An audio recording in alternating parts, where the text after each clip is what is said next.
chapter 5, Extremes in Dress. We do not think it in accordance with our faith to dress in the American costume, to wear hoops, or to go to an extreme in wearing long dresses which sweep the sidewalks and streets.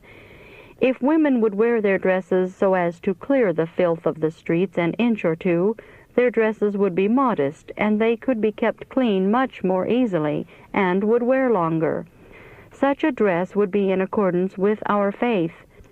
I have received several letters from sisters inquiring my opinion in regard to wearing corded skirts. These questions were answered in a letter which I sent to a sister in Wisconsin. I will give the letter here for the benefit of others. We, as a people, do not believe it is our duty to go out of the world, to be out of the fashion. If we have a neat, plain, modest, and comfortable plan of dress, and worldlings choose to dress as we do, shall we change this mode of dress in order to be different from the world?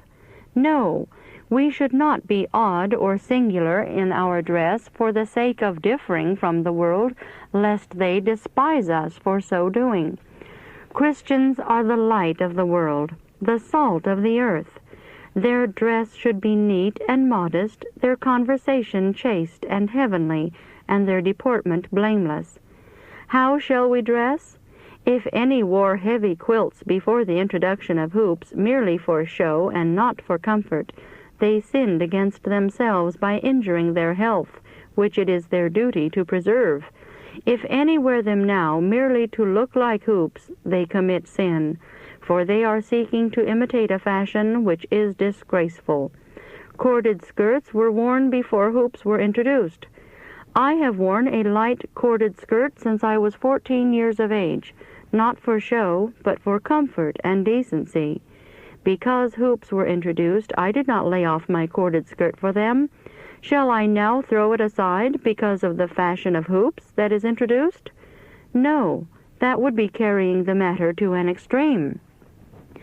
I should ever bear in mind that I must be an example, and therefore must not run into this or that fashion, but pursue an even and independent course, and not be driven to extremes in regard to dress.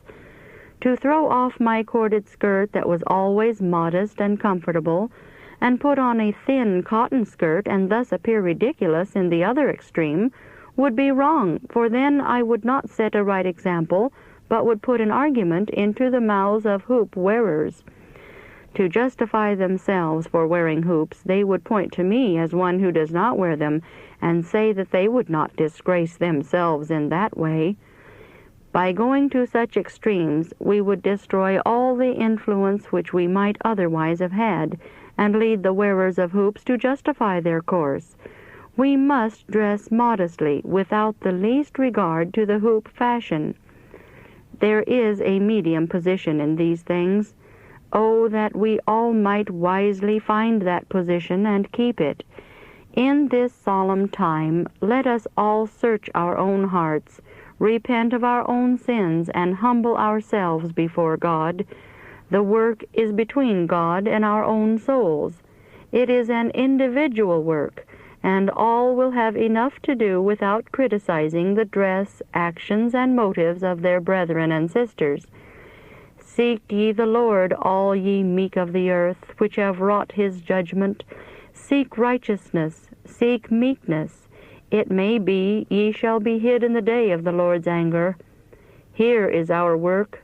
It is not sinners who are here addressed, but all the meek of the earth, who have wrought his judgments or kept his commandments.